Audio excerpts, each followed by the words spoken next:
The story begins not with a small golden chest or a jewel-encrusted casket, but with a massive sun-baked vessel of clay known as the Pithos. These containers, standing often as tall as a grown man and spanning meters in width, served as the silent sentinels of the Bronze Age household, their very forms mimicking the rounded belly of the earth. Excavations at the Palace of Knossos on Crete have revealed entire magazines filled with these giant jars, their bodies plastered and sealed against the dampness of the stone floors, holding not curses or plagues, but the very substance of survival: wheat, oil, and wine. The clay for these vessels was dug from the red earth, tempered with grit and straw, and fired in kilns that smoked for days, creating rillable sill that protected the harvest from the ravages of time and hunger. To the people of this era, the Pithos was not a symbol of danger, but the guarantor of tomorrow, a hollow stone that held the promise of bread and life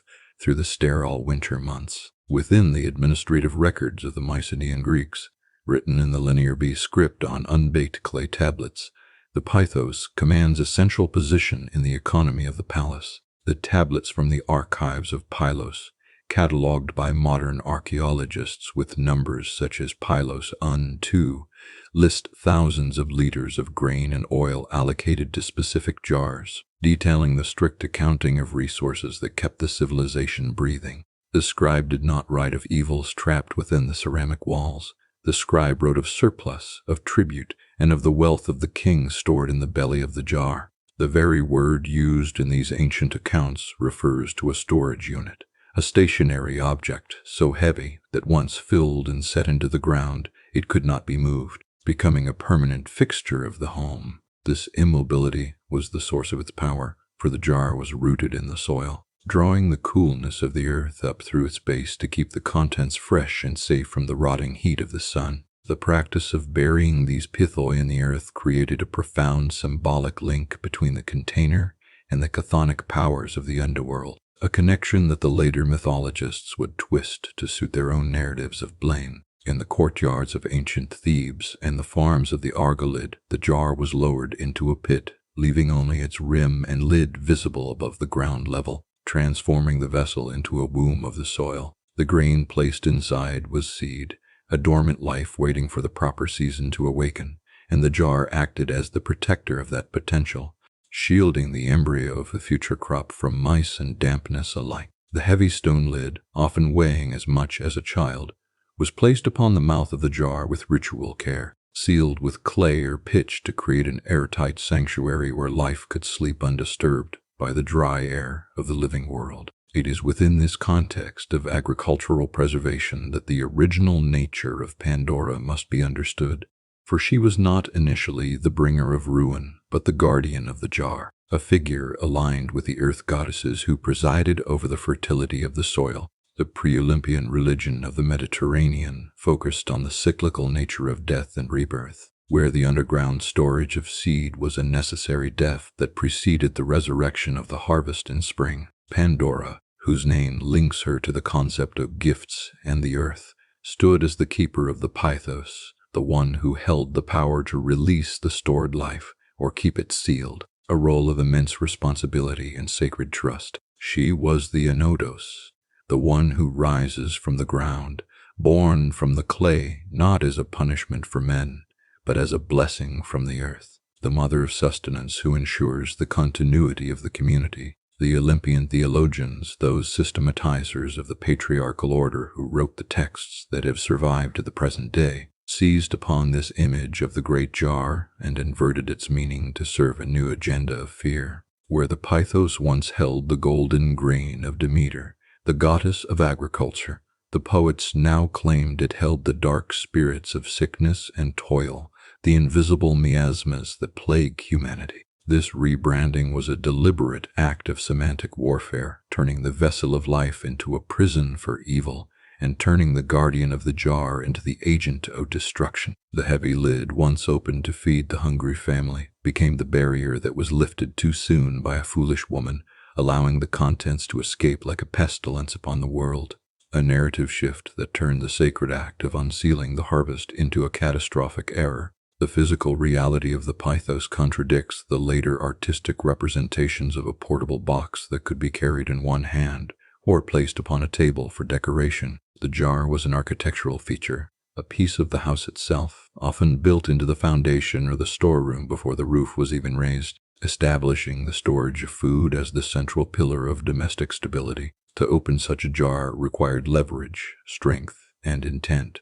It was not an action taken by accident or by a passing whim of curiosity, for the seal was hard and the weight was immense. The sheer mass of the object argues against the myth of a casual opening, suggesting instead that the release of the contents was a ritual act, a necessary part of the agricultural cycle that was later recast as a crime of disobedience against the high gods of Olympus. Archaeological evidence from the Bronze Age graves of the Aegean further complicates the narrative, for the Pithos was also used as a sarcophagus for the dead, the final container for the human body returning to the earth. The large jars found in the cemeteries of the Cyclades and Crete contain the skeletons of men, women, and children, curled in a fetal position as if returning to the womb of the mother. This funerary usage reinforces the concept of the jar as a vessel of transition, a place where the boundary between life and death is thin, and where the transformation of the soul takes place in the darkness of the clay. The dead were placed in the jar, not to be trapped, but to be planted, awaiting the possibility of a return to life in a new form, mirroring the fate of the seed that sleeps in the darkness of the Pithos before breaking its shell. The texts of Hesiod, which form the primary written source for the myth of Pandora, deliberately obscure this agricultural and funerary history, replacing the warm reality of the harvest with a cold terror of the void. He speaks of the jars containing grim cares and diseases, yet he cannot entirely erase the presence of Elpis or hope, which remains inside the vessel when the lid is replaced. This lingering presence of hope suggests that the jar was indeed a container of blessings. For if the jar had originally been a prison for evils, hope would have no place among the plagues and sorrows. The fact that hope stays within the jar points to the original function of the Pithos as the keeper of the good things, the potential for the future that must be protected and kept safe within the earth rather than released into the wild air. The difference between the ancient Pithos and the modern concept of Pandora's box is a difference in the very understanding of the world, a shift from a view of the earth as a mother to a view of the earth as a danger. The jar was the center of the home, the object around which the life of the family revolved. For without the stored grain, the family would starve before the next harvest could be gathered. The myth of Pandora opening the jar is, at its root, the story of the harvest being released from the earth, a process that should be a time of joy and feasting, twisted into a story of loss and regret. The ancient Greeks who buried their Pythoi in the ground knew that the earth gives and the earth takes away, and the jar was the measuring cup of that transaction, the boundary line between survival and oblivion. Standing before the fragments of a shattered Pithos in a museum display case, one can see the fingerprints of the potter who shaped the clay 3,000 years ago, the grooves left by the thumbs that pressed the wet earth into a curve. These marks connect the modern viewer to the moment of creation, the moment when the jar was formed to hold the fruits of the field, long before the poets decided that it should hold the nightmares of the mine. The thickness of the ceramic wall, designed to insulate the contents from the changing temperatures of the world outside, speaks of a desire to preserve what is good, to keep the precious things safe from the corruption of time. The Pithos remains a testament to the original truth of Pandora, that she was the lady of the jar, the keeper of the great vessel of life, standing guard over the buried treasure of the earth with the strength of the clay that formed her. The command descended from the peaks of Olympus, carrying the weight of the king who does not forget and does not forgive, arriving at the smoking volcanic vents of Lemnos, where the forge fires never cool. In the sanctuary of Hephaestus, the great smith who shapes the unyielding metal of the gods, a new order was given, one that required him to abandon his anvils and bellows for the messy, primal work of the potter. Hesiod, writing in the Theogony between lines 570 and 584, acts as the witness to this industrial marvel, recording the precise moment when the divine command was executed, not with a hammer, but with a trowel. The smith was charged with the fabrication of a being, a construct of clay and water that would walk among mortals as a living weapon, a beautiful snare designed to bring low the race of men who had offended the thundering Lord of the sky. The raw materials for this creation were taken from the topsoil of the earth, the very substance that the ancient Greeks walked upon and tilled for their survival, grounding the myth in the mundane reality of mud. Hephaestus did not draw upon the divine ichor of the gods or the living tissue of a mother, but instead gathered the damp, heavy loam that clings to the roots of the olive trees. This act of mixing earth and water is described in the text with the specificity of a technical manual, a formula for ceramics rather than a recipe for biology. The resulting slurry was a sludge of potential, a formless muck waiting to be defined by the hands of the master artisan, who worked the clay with the same precision he used to forge the bolts of lightning. Within the workshop, the atmosphere was not one of a nursery or a garden, but of a factory floor, a place of intense heat and mechanical repetition where the natural order was subverted by industrial cunning. The hearth blazed with the white-hot intensity required to melt bronze and iron, casting flickering shadows against the walls, where the tools of the trade hung in orderly rows. The sound of the bellows pumping air into the fire would have created a rhythmic, deafening roar, a mechanical heartbeat for the operation that was about to commence. In this environment of soot and slag, the fashioning of the first woman was an act of engineering, the assembly of a component in a larger machine of divine retribution. Hephaestus took the clay and began to shape the form, his fingers pressing the wet earth into the curve of a hip, the slope of a shoulder, and the delicate arch of a neck.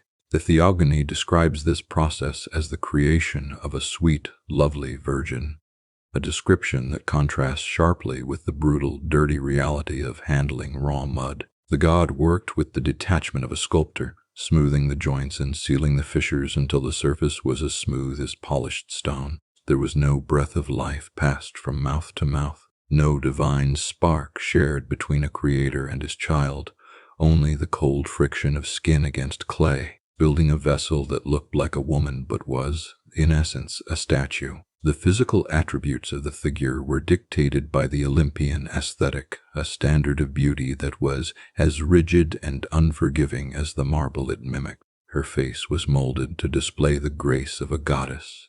Her limbs were shaped to move with the fluidity of water, and her skin was textured to mimic the softness of youth.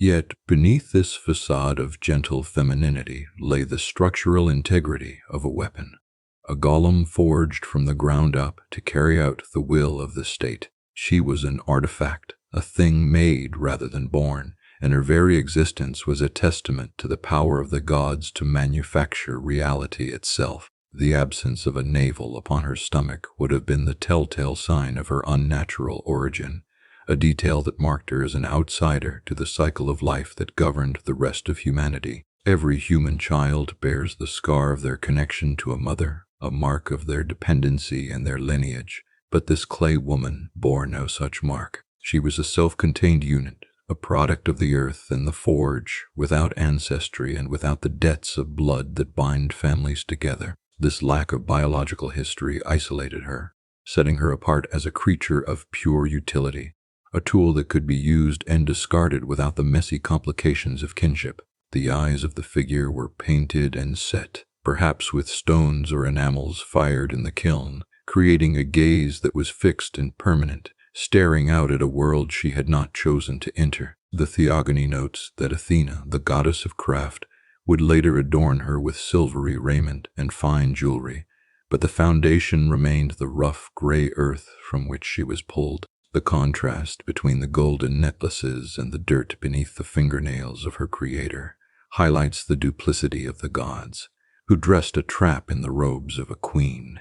The workshop filled with the smell of wet clay and burning wood, the acrid scent of creation as Hephaestus stepped back to inspect the final form of his labor. The creation of Pandora was an act of domination over the material world, a demonstration that the gods could replicate the miracle of life without the consent of the female principle. In the myths of the older earth religions, the goddess gave birth to the world and the creatures upon it. Her body, the source of all living things, Here the male god takes the earth into his hands and forces it to submit to his will, shaping it into a likeness that serves his own political ends. The clay woman was a victory monument to the patriarchy, a declaration that life could be manufactured in the workshop without the need for a womb. Hesiod writes that when the work was finished, the figure lay still and cold, a masterpiece of terracotta awaiting the breath that would animate her. The forge fell silent as the fires were banked and the tools were laid aside, leaving the smith to gaze upon the thing he had made, a beautiful lie constructed of dirt and water. She was the first woman according to the Olympian record, but she was not a woman at all.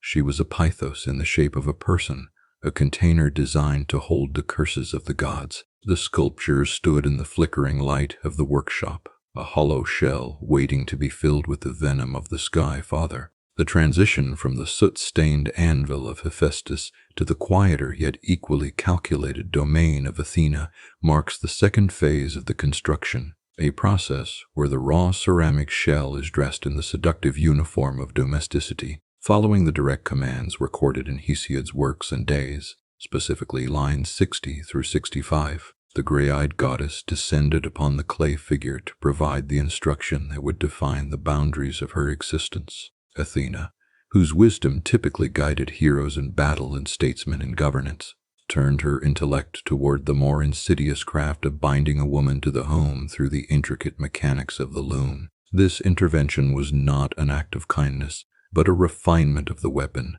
a way to render the trap invisible by wrapping it in the soft, acceptable fibers of social expectation. The primary artifact of this instruction is the loom itself, a vertical, heavy-framed structure that dominated the central courtyard of the ancient Greek house known as the Oikos. Archaeological excavations across the Peloponnese and the islands of the Aegean have unearthed thousands of clay loom weights, often pierced with a single hole for the suspension of the warp threads, objects that serve as the silent physical evidence of this imposed duty. These weights, heavy and unyielding, pulled the threads tight, creating the tension necessary to weave the fabric that clothed the family, and in the myth, they served as the invisible chains that bound Pandora to her station. Athena taught the clay woman the rhythm of the shuttle passing back and forth, a motion that mimics the repetitive hypnotic beat of time, anchoring the worker to the stationary frame for hours that stretched into days. Within the patriarchal structure of the archaic period,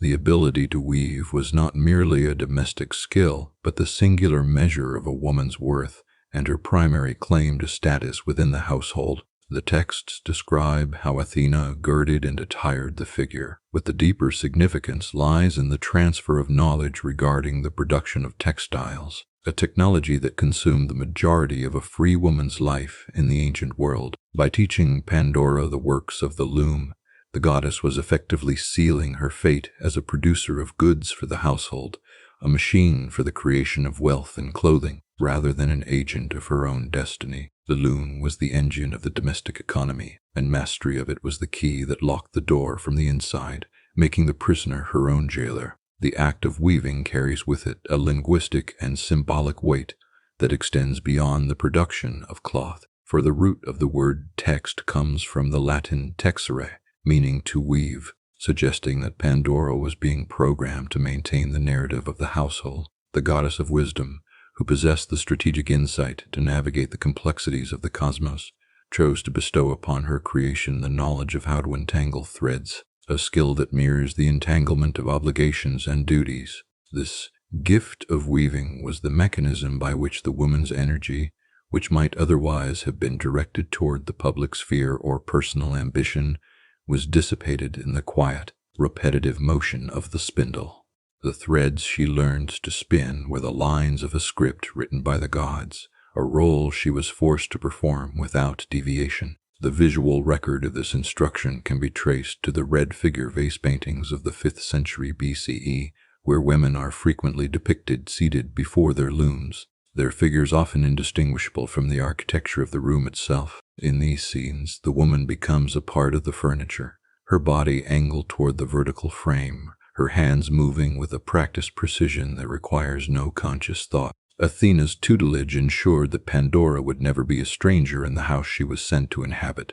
She would be the perfect occupant, her hands never idle, her mind never wandering beyond the walls. The loom acted as a physical barrier that required constant attention, a task that could not be abandoned without the risk of the threads tangling and the work being ruined. There is a profound contradiction in the image of the goddess of war strategy, teaching the art of the loom, a paradox that reveals the underlying anxiety of the male poets who crafted the myth. Athena, who championed heroes like Odysseus and Perseus, offering them the tactical brilliance to defeat monsters and traverse the unknown, here offers Pandora only the tools to sit still. The wisdom she imparts is the wisdom of containment, the knowledge of how to fill the empty hours of a life confined to a single room with the endless production of fabric. This choice of gift highlights the fear of the unoccupied woman, the fear of what might happen if the female mind were left to its own devices without the pacifying distraction of labor. The finished product of this education was a woman who appeared to be the ideal bride, skilled in the arts that define a good wife. Yet underneath the veneer of industry lay the cold calculation of the Olympian agenda. The cloth she wove would serve as the banner of her success, a tangible proof of her utility, but it would also serve as the shroud of her autonomy. The spindle in her hand was a scepter of domestic power, but it was a power granted only within the confines of a prison that she had been taught to decorate. Athena girded Pandora with the trappings of civilization, stripping away the wildness of the earth from which she was formed and replacing it with the disciplined order of the settled hearth. As the instruction concluded, the clay woman stood fully dressed, not only in the white robes of the goddess, but in the heavy weight of expectation that accompanies the role of the weaver. She had been initiated into the mysteries of the household, armed with the skills that would make her indispensable to the man she was sent to torment, ensuring that he could never send her away. The loom awaited her arrival in the house of Epimetheus, a silent wooden skeleton ready to receive its victim and hold her in place for the duration of her days. The trap was not sprung by the opening of a jar, but by the first pull of the thread across the warp, a motion that began the endless binding work of the domestic life. The narrative of creation shifts from the blazing forge of Hephaestus and the orderly loom of Athena to the more intangible, yet equally invasive domain of the messenger god Hermes, following the precise verses recorded in Hesiod's Works and Days, lines 67 and 68. The Olympian known as the Archivist, the slayer of Argais, approached the clay figure to administer the final and most insidious components of her design. While the other gods had provided physical form and technical skill, Hermes was tasked with the installation of the internal operating system, a psychological framework that would ensure the failure of the human race. His contribution was not a garment to be worn or a tool to be held, but a fundamental alteration of the mind, a rewriting of the internal code that would drive the machine of the first woman. The specific terminology used by the archaic poet carries a weight that later translations often soften or misinterpret, for Hesiod attributes to the god the bestowal of a dog's mind and a thievish nature. This designation of a canine mentality does not refer to the loyalty of a companion animal or the bravery of a hunter, but rather to the shameless scavenging instincts of the stray curs that haunted the refuse heaps of ancient Greek cities. In the classical world, the dog was often a symbol of impurity and indiscriminate appetite, a creature that knows no boundaries and respects no sealed container. By implanting this specific cognitive pattern into the breast of Pandora, Hermes was ensuring that she would possess an inability to ignore the forbidden, a neurological imperative to root out that which was hidden. Archaeological evidence from the sanctuary sites of the Peloponnese, specifically the bronze figurines of Hermes Creophoros, the ram-bearer, often depict the god in his role as a protector of flocks and a guardian of the threshold. Yet his dominion over boundaries worked in both directions. As the god of the crossroads and the liminal spaces between the divine and the mortal, he held the keys to the locks that separate one state of being from another. The insertion of a thievish nature into the character of the first woman was the installation of a program designed to bypass security, to seek out the locked door and pick the seal. This was not a flaw in the manufacturing process, but a deliberate feature intended to create a breach in the wall that the gods had built between themselves and the suffering of humanity. The concept of the lie, personified in the speech that Hermes placed within her mouth, served as the final activation key for the trap that Zeus had set for the mortal world. Hesiod writes that the messenger put lies and artful words into her heart, creating a dissonance between her external appearance and her internal intent. This division between the face and the mind rendered her a perfect agent of deceit, for she would look upon the world with the visage of a goddess while harboring the cunning of a trickster. The oral tradition of the Greeks, preserved in the hexameter rhythm of the epic poems, treats this moment as the point where language itself becomes a weapon, used not to communicate truth but to obfuscate the reality of the danger that lurked within the jar. The psychological conditioning applied by the god of thieves created a scenario where the opening of the Pithos was not a choice, but an inevitability, a preordained conclusion triggered by the very nature that had been implanted within her. Curiosity in this context is stripped of its romantic association with the pursuit of knowledge and revealed to be a symptom of the thievish nature, the inability to leave the property of another undisturbed. The mind of Pandora was engineered to be dissatisfied with the surface of things, to desire that which was just out of reach, and to use her artful words to justify the transgression. She was built to break the seal, programmed by the divine architect to commit the crime for which she would be eternally blamed. The physical manifestation of this programming can be observed in the depictions of the core statues of the archaic period, where the rigid form of the woman conceals the potential for movement and chaos beneath the drapery of the dress. The dog's mind suggests a restless, pacing energy, a mental state that cannot rest until it has investigated every corner of the room, every smell, and every hidden hollow. This cognitive restlessness was the engine that drove the narrative forward, the internal pressure that would build within the clay woman until she could no longer resist the urge to lift the lid of the great jar. The gods did not need to push her. They simply wound the spring of her own nature and watched as the mechanism turned against the world of men. The scholarly reconstruction of the scene identifies Hermes as the enforcer of the Olympian will, the one who ensures that the boundaries between the ages of gold and the ages of iron are irrevocably crossed. By gifting her with the capacity for deceit, he effectively stripped her of the ability to understand the consequences of her actions, for a creature of lies cannot comprehend the weight of truth. The lie was the framing of the act itself, the presentation of the jar as a forbidden object that must not be touched, while simultaneously creating a mind that cannot tolerate the existence of a forbidden object. The contradiction was the trap, and Hermes was the artisan who set the trigger. In the quiet halls of the museum, one can observe the marble busts of Hermes, his features smooth and untroubled, bearing the caduceus, the staff of the herald, which signifies the authority to speak and to bind. This staff, entwined with serpents, represents the dual nature of communication, the power to heal through truth and to destroy through falsehood. When he touched the mind of Pandora with this authority, he transferred to her the burden of the message, making her the carrier of the toxic payload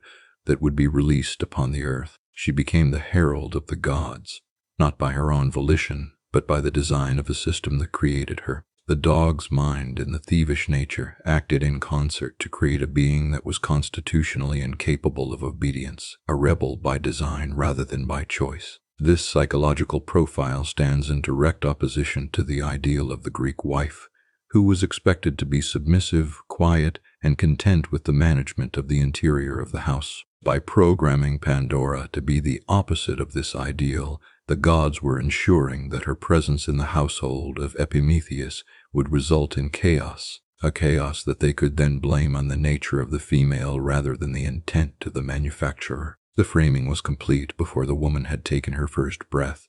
The sentence passed before the crime was committed. The silence of the workshop was broken by the voice of the finished creation, a sound that mimicked the music of the spheres but carried the discordant note of the lie. Hermes stepped back from his work, his task completed, the internal machinery of the trap calibrated to perfection, waiting only for the external stimulus of the jar to activate the sequence. The mind he had forged from the raw material of the divine will was a labyrinth of impulses, a maze without an exit, where every turn led toward the opening of the lid and the release of the curses. The woman stood in the flickering light, a breathing contradiction, her thievish nature coiled like a spring within her chest, waiting for the moment when the seal would be broken and the history of the world would change forever. The conferral of a name upon the clay figure served as the final seal of ownership, a linguistic brand burned into the history of the mortal race by the thundering voice of the King of Gods. According to the specific verses recorded in Hesiod's Works and Days, lines 80 through 82, the naming was not a celebration of birth, but the pronouncement of a sentence, a label that disguised the true nature of the creation. Zeus declared that she should be called Pandora, a title constructed from the root words pan, meaning all, and doron, meaning gift, ostensibly because every resident of Olympus had contributed something to her composition. This designation, which strikes the modern ear as a melodious and benevolent title, functioned in the archaic context as a grim jest, a satirical commentary on the nature of the Olympian pantheon and the relationship with humanity. The practice of naming in the ancient Greek world was an act of defining destiny, a ritual that bound the identity of the individual to their function within the social order, and in this instance, the function was one of entrapment. The name Pandora appears on clay tablets and stone inscriptions throughout the Mediterranean, often associated with the earth goddesses who predated the Olympian order. But in the text of Hesiod, the meaning is forcibly shifted to suit the new theological agenda. The poet writes that the immortals gave her a gift, yet the context reveals that these contributions were not blessings, but the very tools required to dismantle the golden age of man. The name itself became the first lie told to the human race, a beautiful wrapper for a package that contained nothing but ruin. The etymological breakdown of the title reveals a dark irony that would not have been lost on the original audience, who understood that gifts from the gods were rarely without a perilous cost. The root doron shares its origin with the word didomi, meaning to give, and in the culture of the ancient Greeks, a gift created a binding obligation, a cycle of reciprocity that could not easily be broken. By naming the woman all-gifted, Zeus was implicitly stating that she was the sum total of divine generosity, the final and absolute settlement of the debt owed to humanity for the theft of fire. This settlement, however, was paid in a currency that would bankrupt the mortal world, turning the concept of the gift into a mechanism of revenge. Among the specific artifacts that illustrate the nature of these gifts is the golden crown fashioned by Hephaestus, described in detail within the Homeric hymns and the Theogony as a marvel of craftsmanship that crowned the head of the first woman. This diadem was not merely a piece of jewelry, but a statement of status, marking Pandora as a creature of divine origin and high value.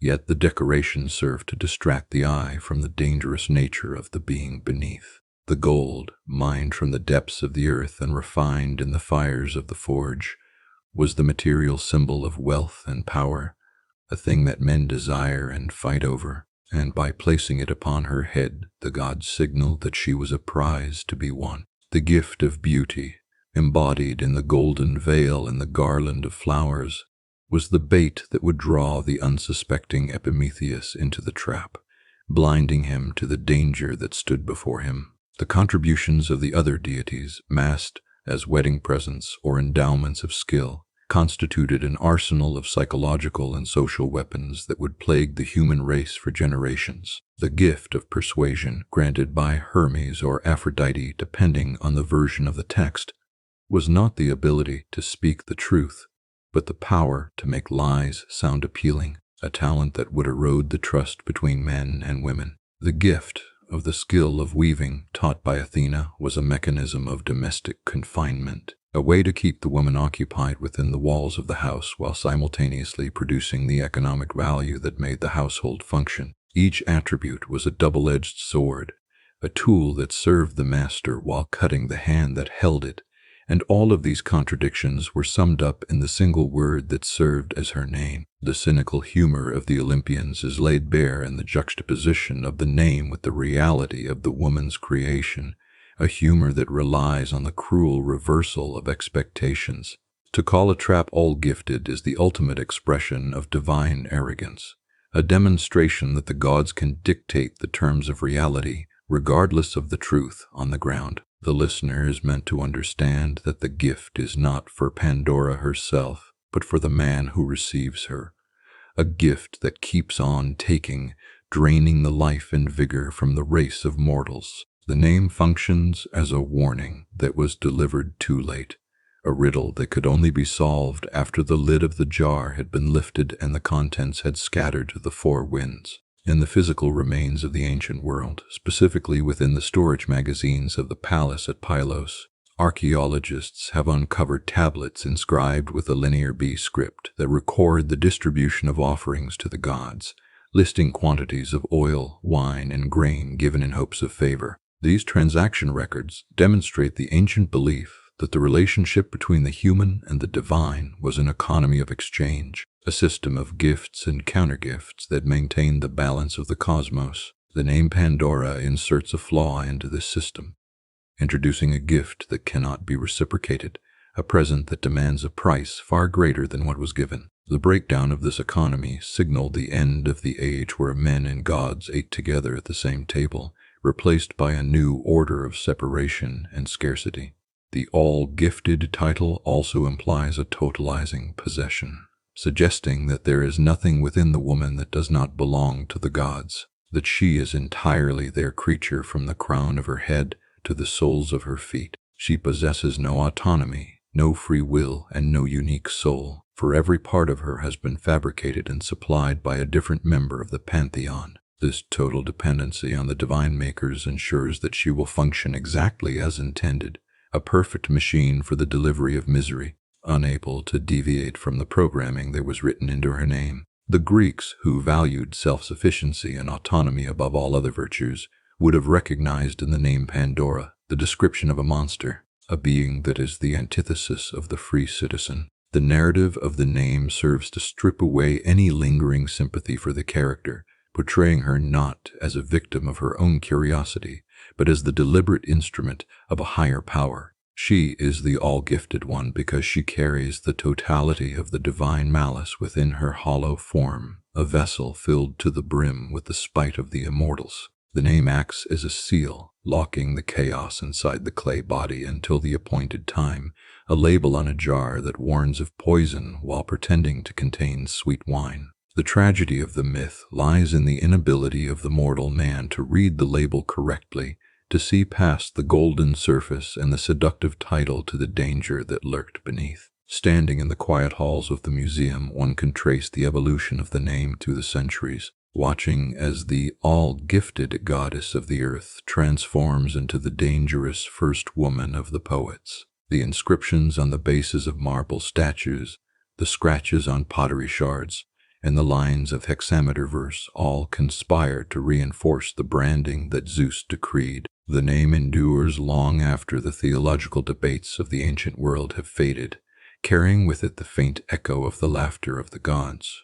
Pandora, the all-gifted, remains the ultimate example of the divine prank, a beautiful package labeled as a treasure that contained the seeds of destruction. The title stands forever as a monument to the day the gods gave humanity exactly what they asked for, and in doing so, took away everything they had.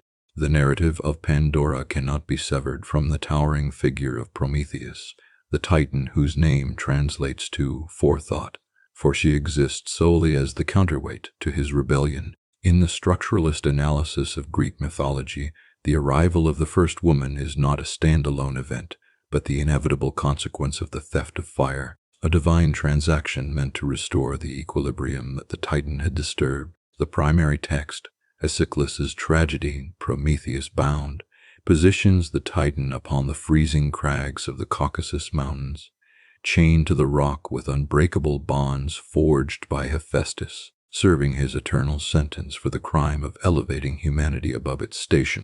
The fire that he stole from the Olympian hearth, hidden inside a hollow fennel stalk, represented the power of technology, civilization, and the means by which mortals could challenge the natural order. The theft of this divine element forced the hand of Zeus, who was compelled by the laws of cosmic balance to exact a price for the technological boon that Prometheus had granted to the human race. According to the logic of the myth, every gift must be met with a counter-gift, a system of exchange that the Greeks understood as the foundation of all social and divine relationships. The fire provided warmth, the ability to cook meat, and the spark of industry, but it also necessitated the introduction of a new element that would check the unbridled advancement of mankind. Pandora was fashioned to be the anti-Doron, the gift that negates the benefit of the fire, a beautiful vessel containing the sorrows that make the price of civilization too high to pay. The dynamic between the two brothers, Prometheus and Epimetheus,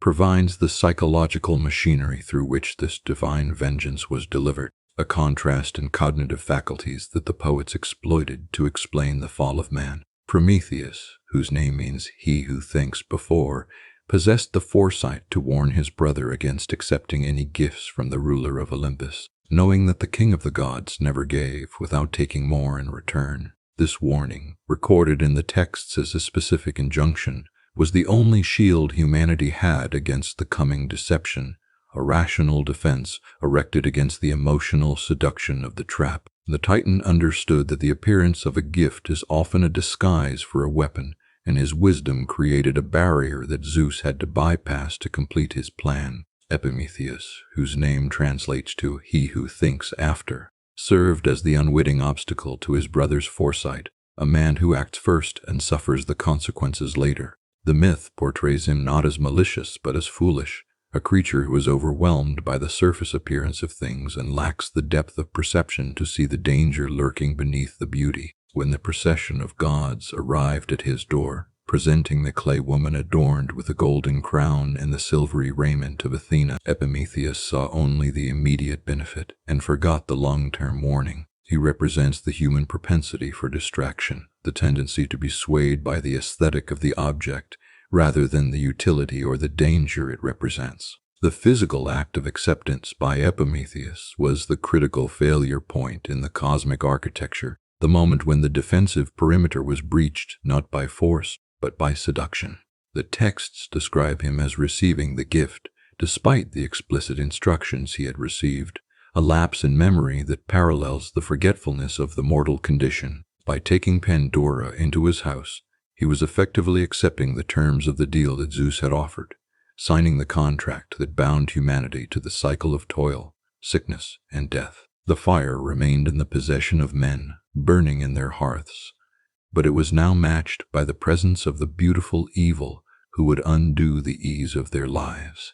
The structuralist interpretation reveals that the myth is not merely a story about a curious woman in a jar, but a deep meditation on the cost of technology and the separation of the human from the divine. The fire is a tool that transforms nature into culture, allowing man to cook food, forge weapons, and build cities. But the separation from the natural state brings with it new anxieties and burdens. Pandora represents the social complications of civilization, the need for reproduction, the complexity of the household, and the introduction of deceit and mistrust into the relationship between the sexes. She is the price of the stolen flame, the invisible tax levied by the ruling power upon the subjects who dared to steal a fraction of the divine authority. The site of the Titan's punishment, the rugged peaks of the Caucasus mentioned in the geographical traditions of the ancient world, serves as a distant backdrop to the domestic tragedy unfolding in the home of Epimetheus. While Prometheus suffers the physical agony of the eagle tearing at his liver, a punishment for his defiance, his brother suffers the existential agony of regret, a punishment for his compliance. The contrast between the two fates highlights the impossibility of escaping the will of Zeus, who enforces his dominion through both the brutality of physical torture and the subtlety of psychological manipulation. The fire that burns in the fennel stalk lights the way for humanity, but the shadow cast by that light falls directly upon the shoulders of the first woman. In the Museum of the Mind, one can observe the interaction between the two brothers as a clash between the principle of reason and the principle of impulse. Prometheus stands as the archetype of the revolutionary, the one who sees the future and sacrifices himself to change it, while Epimetheus stands as the archetype of the consumer, the one who takes what is offered without asking about the cost. The afterthought of his name is the bitter realization that comes too late, the understanding that the beautiful object on the threshold was a Trojan horse filled with enemies. The tragedy lies in the fact that the warning was given and understood, yet it failed to prevent the action, suggesting that humanity is doomed to repeat the mistakes of the past regardless of the wisdom available to it. The introduction of Pandora into the lineage of the Titans completed the transition from the age of gold to the age of iron, marking the end of the era where gods and men mingled freely. The fire had severed the link of dependence, allowing men to survive without the direct intervention of the divine, and the woman was sent to sever the bonds of peace that had allowed men to live without strife. She was the final piece in the puzzle of the Olympian order, the keystone that held up the arch of the New World Order where suffering is the constant companion of existence. The brother's shadow, falling across the threshold, was the shadow of the doom that he himself had invited inside. The narrative of Prometheus and Epimetheus serves as the masculine frame for the feminine mystery of Pandora, a context that defines her function as a tool of divine politics rather than an agent of independent will. She was the check written against the stolen funds, the penalty clause in the contract that Prometheus tried to void. The failure of Epimetheus to heed the warning allowed the debt to be collected, turning the home of the mortal into a microcosm of the Olympian system of justice. The door was opened, the threshold was crossed, and the history of the world was irrevocably altered by the hand of the fool who thought he had been given a prize. The all-gifted one stepped across the stone sill, and the sound of her footfall was the sound of the trap closing shut. The transmission of myth across the centuries often hinges upon the fragility of language, where a single syllable misread by a scribe can alter the physical reality of an ancient truth. The narrative of Pandora, which had been anchored for millennia in the heavy earthen reality of the storage jar, underwent a profound metamorphosis in the year 1508 with the publication of the Adagia by the Dutch scholar Desiderius Erasmus. Within the pages of this collection of Greek and Latin proverbs, Erasmus committed a translation error that would overwrite the archaeological record of the Greeks, substituting the vast, immobile container of the Bronze Age with a small handheld object of personal property. The shift was not merely lexical but conceptual, shrinking the scale of the disaster from a cosmic upheaval of the agricultural cycle to a domestic mishap of feminine curiosity. The ancient Greek text of Hesiod utilizes the word Pithos, a term that specifically denotes a massive storage vessel, often larger than a human being, used for the preservation of grain, oil, and wine. These containers, frequently sunk into the floors of palace magazines, were not objects that could be carried or handled easily. They were architectural features rooted in the earth, like the foundations of the house itself. When Erasmus encountered the term, he rendered it into the Latin word pyxis, which designates a small box, a casket, or a container for unguents and jewelry, typically made of wood, ivory, or precious metal.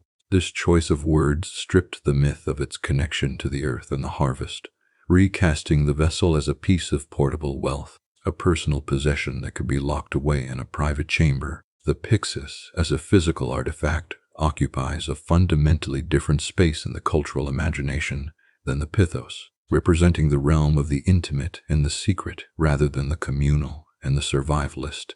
Examples of these small boxes survive in museums, such as the intricate ivory pyxides found in the Byzantine collections, often carved with scenes of hunting or mythology, designed to hold trinkets or valuable compounds. By placing such an object into the hands of Pandora, Erasmus inadvertently shifted the focus of the myth from the public sphere of the marketplace and the field to the private sphere of the boudoir. The box implies a secret that is kept by an individual, a personal mystery that demands to be unlocked, whereas the jar implies a communal resource that governs the life of the entire community. The consequences of this linguistic slip were immediate and lasting, filtering down through the Renaissance and into the modern consciousness, so that the image of Pandora's box has completely eclipsed the reality of Pandora's jar.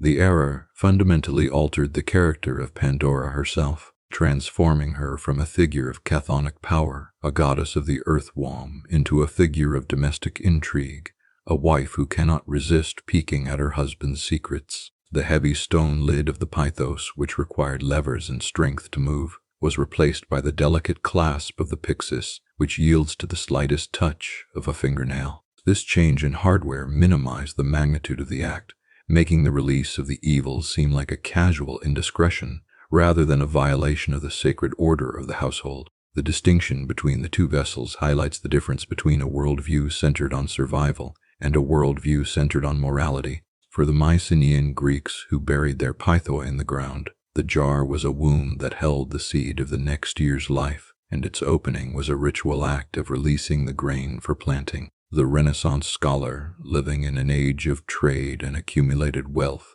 understood the box as a container for valuables, a treasure chest that tempts the thief or the curious. By mistranslating the vessel, Erasmus stripped the myth of its agrarian roots and reclothed it in the garb of his own time, projecting a modern anxiety about private property and feminine incontinence onto an ancient story of cosmic balance. The visual record of the Renaissance confirms the rapid adoption of the box, as painters and sculptors depicted Pandora holding a small, ornate chest, often gilded and jeweled, a far cry from the coarse red clay of the Greek Pithos. In these artistic representations, the box becomes a symbol of the female heart or mind. A closed container that men fear may contain hidden dangers, reinforcing the patriarchal suspicion of the mystery of woman. The Pithos, in contrast, was never a symbol of the woman herself, but of the earth from which she was born and the society she was meant to sustain. The translation error effectively shrunk Pandora, diminishing her capacity as a life-giver and amplifying her role as a bringer of discord. The durability of the error speaks to the power of the written word to supersede the physical evidence of archaeology. For even as excavations in the 19th and 20th centuries unearthed the great storage jars of the ancient world, the popular imagination clung to the box. The phrase "opening Pandora's box" entered the European languages as an idiom for triggering a series of unforeseen troubles, cementing the image of the small container in the linguistic heritage of the West. The Adagia of Erasmus circulated widely throughout the printing houses of Europe, carrying the mistranslation to an audience that had never seen a Mycenaean palace or a buried storage jar. The text became the truth and the artifact was forgotten, leaving the Pithos to gather dust in the basement of history while the Pyxis took center stage. The irony of the situation lies in the fact that Erasmus was a man of immense learning, a master of the classical tongues, yet his slip of the pen proved more powerful than the accumulated weight of the ancient sources. He rendered the Pithos as a box, perhaps because the concept of a jar of evils seemed cumbersome to the refined sensibilities of the Renaissance reader, or perhaps because the Latin tradition had already begun to conflate the two types of containers. Regardless of the intent, the result was a redefinition of the mythic object that severed the link between Pandora and the earth, between the first woman and the agricultural cycle of death and rebirth. The box is a dead end, a container of static things, while the jar is a beginning, a vessel of potential life. The transition from jar to box also reflects a shift in the understanding of the evils themselves, which, in the original context, were diseases and spirits that fly out into the air like a swarm of locusts. In the imagery of the box, these evils become abstract misfortunes, mental or moral flaws that escape into the world, fitting neatly into the small space of a casket. The scale of the container dictates the scale of the catastrophe, and by shrinking the vessel, the Renaissance translation minimized the overwhelming chaotic force of the Greek concept of chorus, the death spirits. The box suggests a quantifiable amount of trouble, a finite number of ills that can be contained and released, while the jar suggests an overwhelming flood, a dark tide that pours from the mouth of the earth. Standing in the quiet halls of the museum, one can observe the Pithos standing in the corner of the exhibit, towering over the glass cases that hold the delicate pyxides of a later age. The two objects stare at one another across the centuries, representing the divergence between the history of the myth and the story that is told. The jar is silent, solid, and immutable, bearing the marks of the potter's hands and the scars of the soil. While the box is intricate, fragile, and beautiful, designed to charm the eye and tempt the hand, the box remains the popular symbol, a testament to the error of Erasmus. But the jar remains the truth, a silent witness to the origins of the first woman. The wooden lid of the box closes with a soft click in the imagination of the modern listener, a sound that is far removed from the grinding thud of the stone lid of the Pithos. The translation error has successfully domesticated the myth, turning a story of gods, titans, and the ordering of the cosmos into a fairy tale about a woman who could not leave well enough alone. The box is the perfect prop for this smaller, more cynical story, a pretty trap for a pretty victim. The jar remains outside, buried in the earth, waiting for the day when the myth can be restored to its full, terrible, and majestic scale. The shadow of the Renaissance scholar falls across the ancient text, holding the small box aloft, obscuring the massive jar that stands behind him. The year 1903 marks a distinct turning point in the understanding of the ancient world, heralded by the publication of Prolegomena to the Study of Greek Religion by Jane Ellen Harrison, a volume that sought to peel back the Olympian veneer to reveal the darker, older strata of belief beneath. Harrison, operating with the precision of a surgeon and the insight of a mystic, approached the text of Hesiod not as a record of divine truth but as a document of political conquest, a literary fossil preserving the moment when a new patriarchal order overwrote the theology of the indigenous people. Her analysis proposed that the figure of Pandora, the all-gifted one, was never intended to be a mortal woman fashioned from clay, but was in fact a powerful, pre-Olympian earth goddess, worshipped long before the thunderbolt of Zeus became the supreme symbol of authority. The creation myth, in her view, was a satirical inversion, a theological slur written by the poets of the invading northern tribes to demean and domesticate the great mother deities of the Aegean. The physical evidence for this revisionist history lies not in the verses of the epic poets, but in the surviving artifacts of the Minoan and Mycenaean civilizations, specifically the faience figurines discovered in the temple repositories of Knossos on the island of Crete. These statuettes, dating back to the 2nd millennium BCE, depict a goddess with serpents coiling around her arms and a cat perched upon her head, standing as a testament to a time when the divine was immanent in the earth and its creatures. Harrison drew a direct line between these tonic figures and the Pandora of myth, noting that the attributes of the goddess, the dominion over the soil, the power of life and death, the control over the stored grain, were twisted by the later Greeks into the traits of a foolish girl. The snakes, once symbols of wisdom and the life force dwelling within the earth, were recast as agents of deception, and the power to release the contents of the jar was reinterpreted as a catastrophic failure of discipline. The concept of the anatos, the rising, serves as a central pillar of Harrison's argument, a ritual motif preserved on red figure vases of the 5th century BCE, which show figures emerging directly from the ground. In the Prolegomena, Harrison catalogues these images, describing how the earth opens and the figure of a woman, often identified as Pandora or a similar earth spirit, ascends from the darkness, flanked by satyrs and Hermes. This visual tradition contradicts the narrative of Hephaestus molding her from clay in a workshop, suggesting instead that she was perceived as a native spirit of the land itself, rising to bring fertility and blessings to the surface. The Olympian myth of her construction was a deliberate fabrication designed to strip this indigenous goddess of her autonomy, turning a native sovereign into a manufactured slave of the sky god. The inversion of the jar's contents correlates directly with the suppression of the feminine principle, transforming the vessel of life into a prison for evil. Harrison argues that the original function of the Earth Mother was to hold the seeds of the harvest and the spirits of the dead, keeping them safe in the cool dark until the proper season for their return. By writing that the jar contained plagues and sorrows, the Olympian theologians were engaging in a form of spiritual warfare, branding the old fertility cults as dangerous and unclean. The evils that flew out were not literal diseases,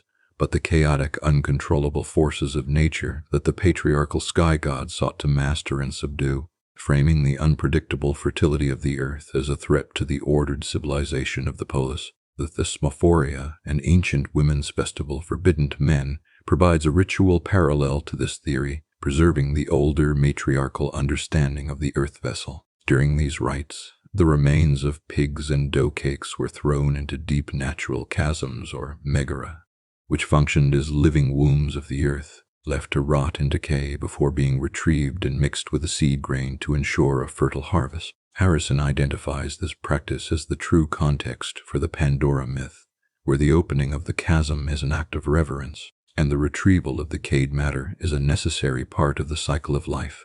The myth of the box of evils is a patriarchal misunderstanding or a deliberate misrepresentation of this sacred process, viewing the conic decomposition necessary for life as a disgusting exhalation of death. The demonization of Pandora served the political necessity of the rising city-state, which required the subjugation of women and the transfer of religious authority from the domestic hearth to the civic temple. By making Pandora the mother of all evils, the Hesiodic tradition provided a theological justification for the seclusion of women and the control of their economic and religious power. The beautiful evil that Hesiod describes is a paradox that resolves itself when one understands that the evil is not malice, but the independent power that the earth goddess represents to a hierarchy that demands total submission. The clay figure is a doll, an idol stripped of its terrifying majesty and dressed in the finery of a concubine, intended to be admired but not feared.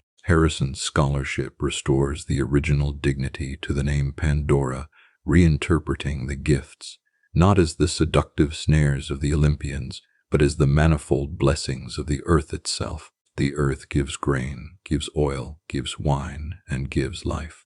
And these were the true contents of the great jar, the dowry that the goddess brought to her people. The myth of the lid being closed too soon is a tragedy of loss, not a fortunate escape, representing the severance of humanity from the direct, unmediated contact with the divine source of nourishment. The patriarchal sky god closed the jar, trapping the best of the blessings inside, leaving humanity to scrape a living from the hard ground under the harsh sun of the Olympian regime. The enduring image of Pandora in the Museum of the Mind must be corrected, the marble dust brushed away to reveal the painted clay beneath the classical polish. She is not the transgressor of a divine prohibition, but the victim of a historiographical coup, a queen dethroned and rewritten as a servant. The shadow of the Pithos falls not across the history of human sin, but across the history of divine conquest, marking the spot where the old world was buried by the new.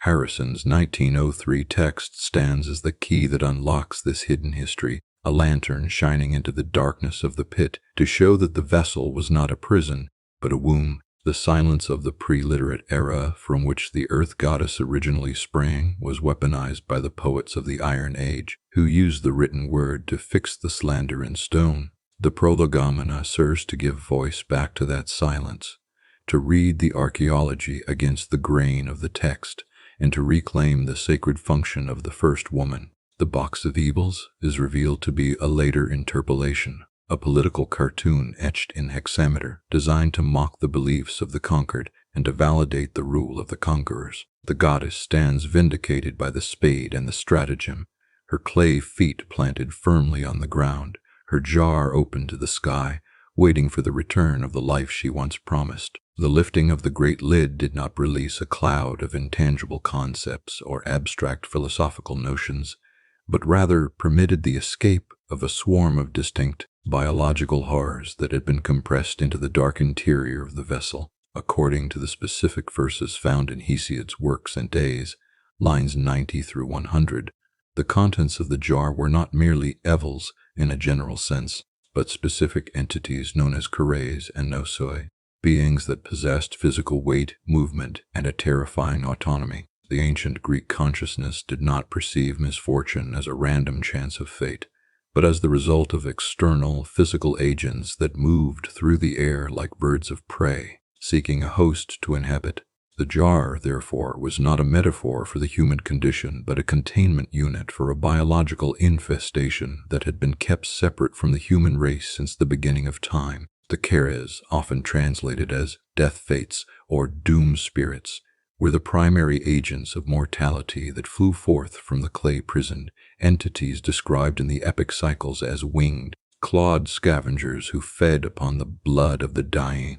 In the Shield of Heracles, a poem attributed to the Hesiodic school, these spirits are depicted hovering over battlefields, their faces pale and their teeth gnashing, waiting to drag the souls of the slain down to the underworld. Archaeological evidence from the geometric period, specifically the large funerary vases known as dipylon craters, frequently portrays stylized birds hovering over the prostrate figures of the dead. Artistic representations that scholars identify as these very kires. These were not polite specters but ravenous beasts, the necessary agents of a universe where death is a violent consumption rather than a peaceful sleep. Following the kires came the nosoi, the personifications of sickness and disease, entities that the Greeks understood not as internal malfunctions of the body, but as external invaders that penetrated the skin and corrupted the humors. The term gnosis appears in the medical texts of the Hippocratic corpus,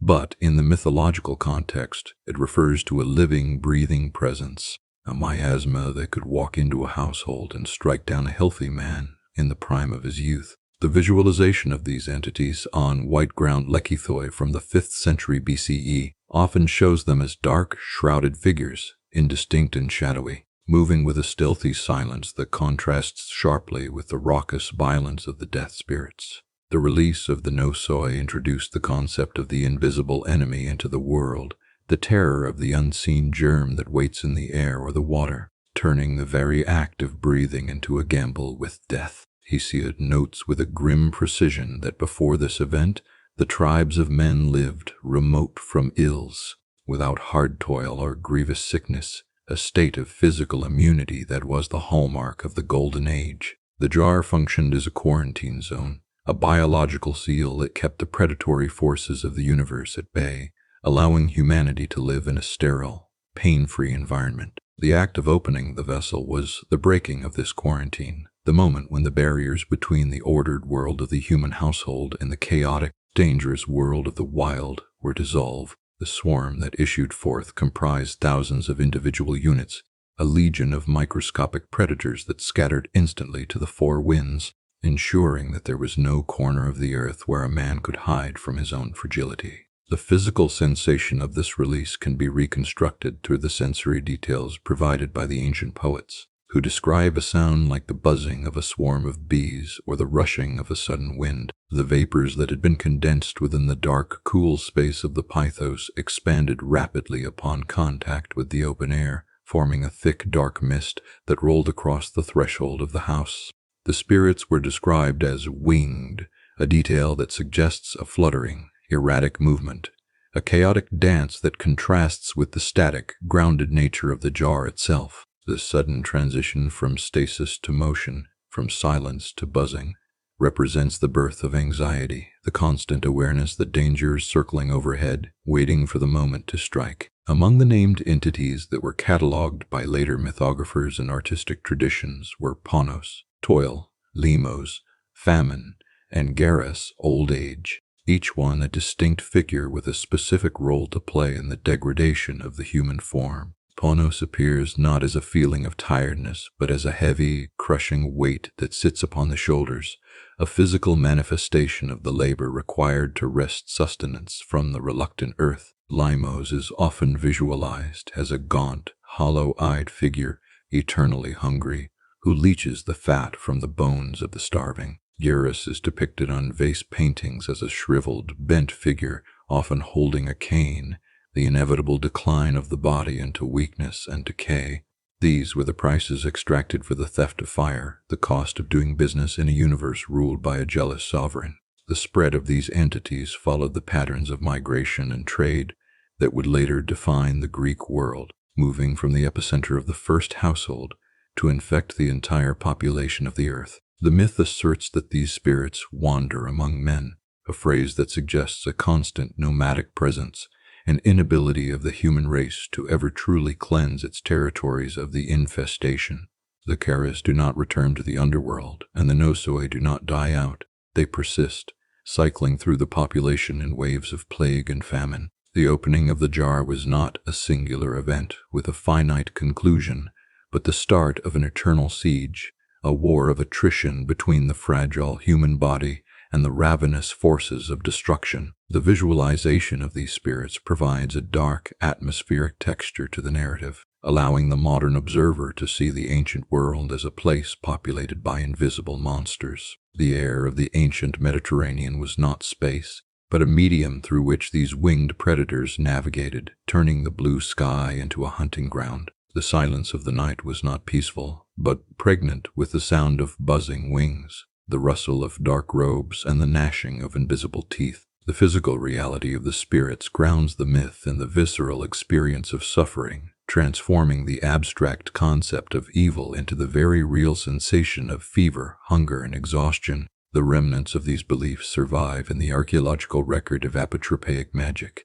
the charms and amulets used to ward off the evil eye and the attention of the spirits. Small bronze bells, phallic amulets, and the Gorgonian faces carved into the architraves of temples served as the technological defense against the swarm that Pandora had unleashed. These objects testify to the physical reality of the Keres in the minds of the ancients, who built their cities and their lives around the necessity of keeping these winged hunters at bay. The fear of the swarm dictated the placement of doors, the orientation of streets, and the rituals of the threshold, a constant architectural reminder of the danger that lurked in the open air. The jar, now empty of its winged cargo, stood silent in the center of the room, its function as a prison completed, its interior dark and hollow. The swarm had dispersed, becoming the new atmosphere of the world, a constant pressure of mortality that pressed against the skin of every living thing. The lid, once the guardian of separation, lay discarded on the floor,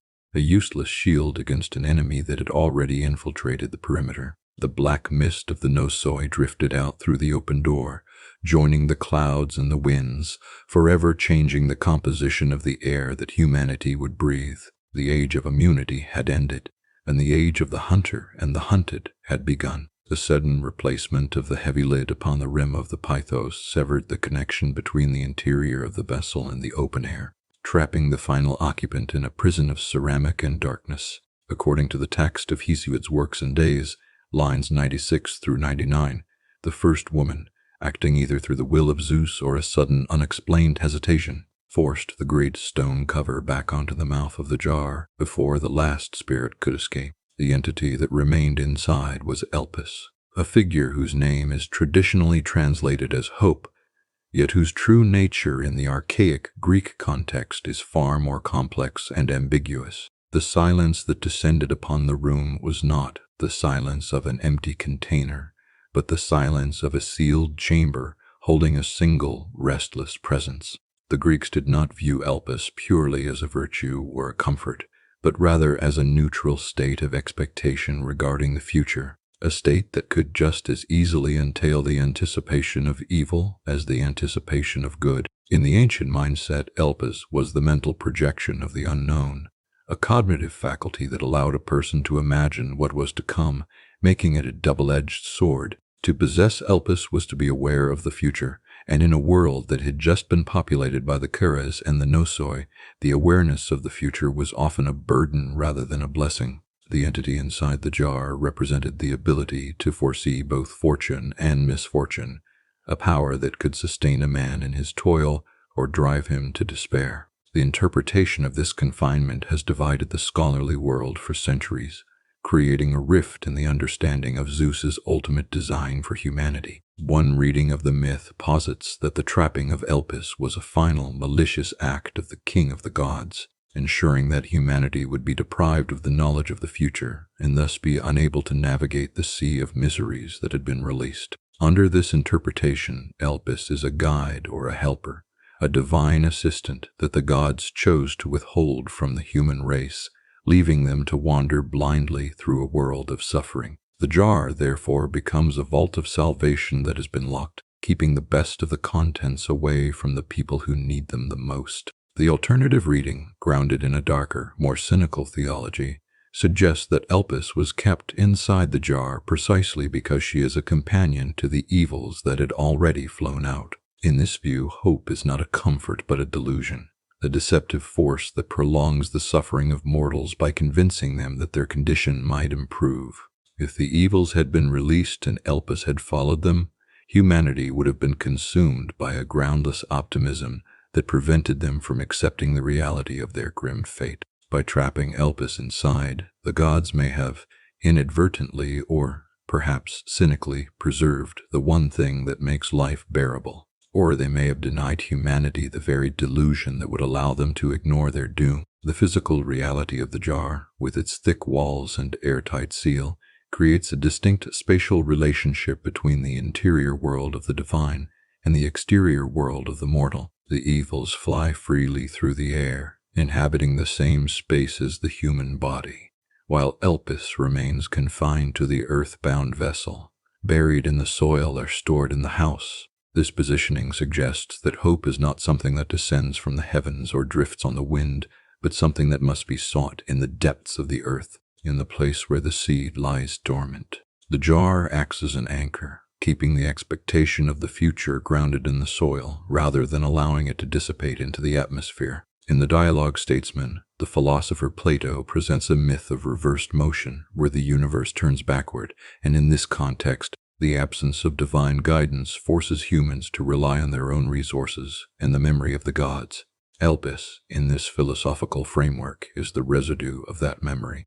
The belief that the order of the cosmos is not entirely lost. The presence of Elpis inside the jar suggests that the power to imagine a different future is not a gift freely given by the gods, but a resource that must be guarded and protected within the human domain. The jar is not a prison for Elpis, but a sanctuary, a place where the potential for redemption is preserved against the ravages of the wild spirits. The visual tradition of the 5th century BCE often depicts Elpis as a young woman or a spirit, her form resembling that of Pandora herself, creating a mirror image within the vessel. While Pandora stands outside the jar, the embodiment of the beautiful evil, Elpis sits inside, the embodiment of the beautiful maybe.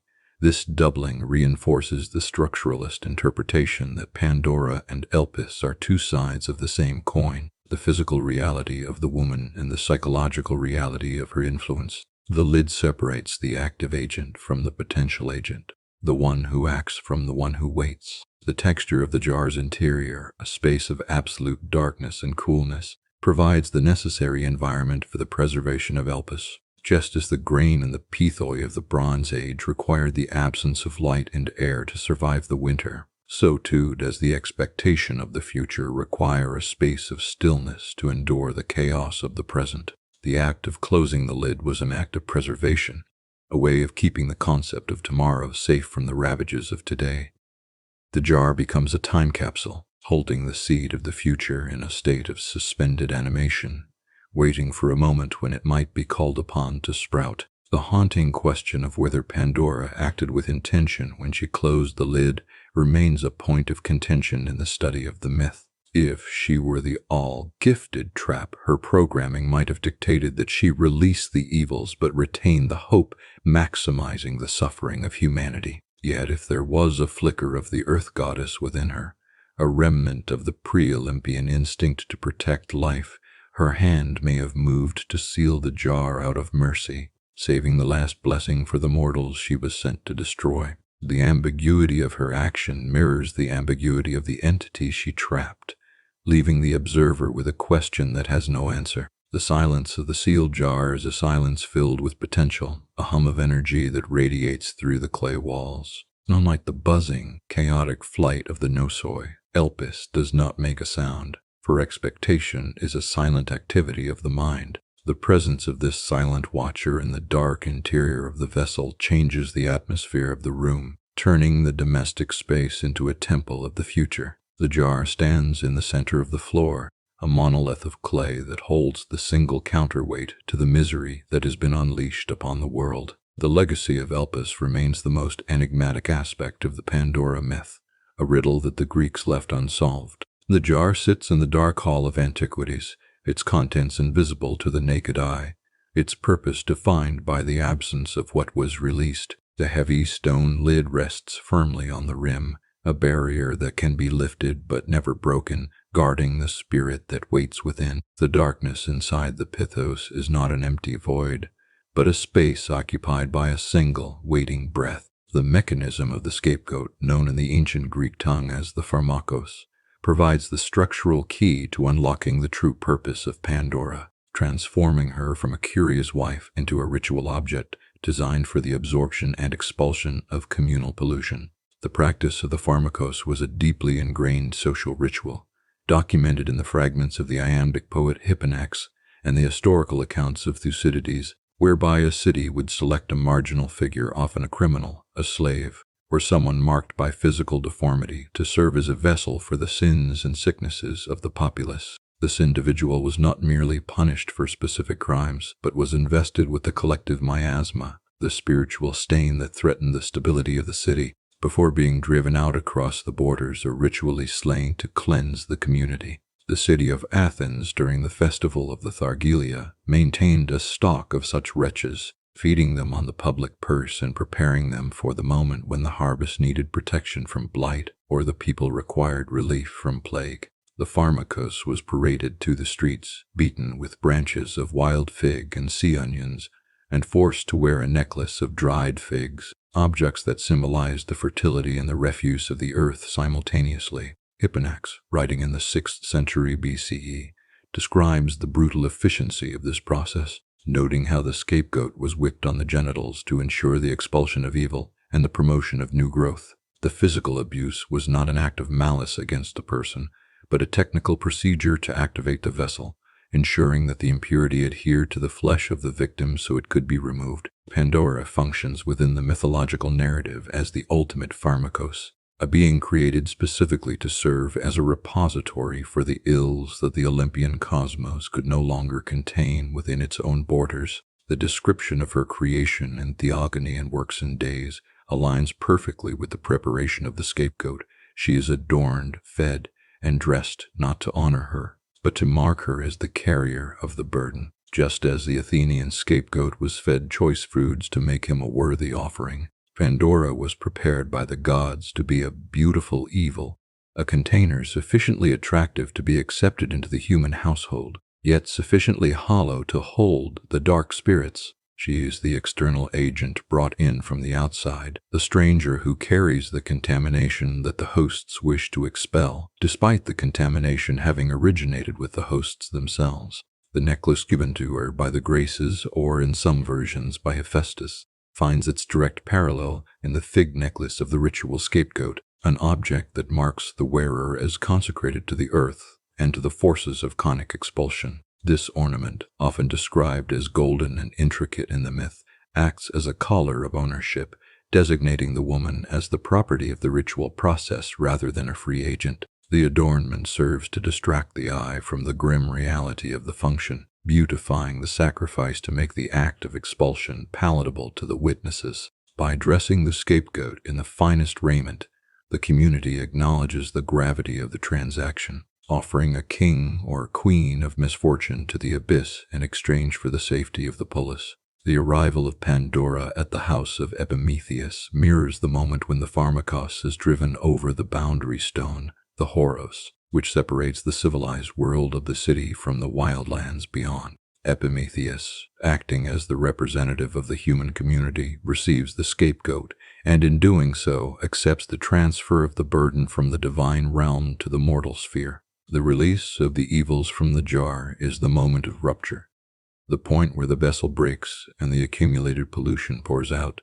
But the myth twists the logic of the ritual. In a standard pharmakos ritual, the expulsion of the victim removes the evil, but in the myth of Pandora, the arrival of the victim releases the evil, shifting the blame for the presence of suffering from the gods to the woman. The historian Thucydides, in his account of the Peloponnesian War, describes how during the Great Plague of 430 BCE, the Athenians resorted to ancient purifications, casting bodies into the sea and attempting to appease the gods through traditional rites, demonstrating the persistent belief that disaster could be physically carried away. Pandora is the personification of this belief inverted.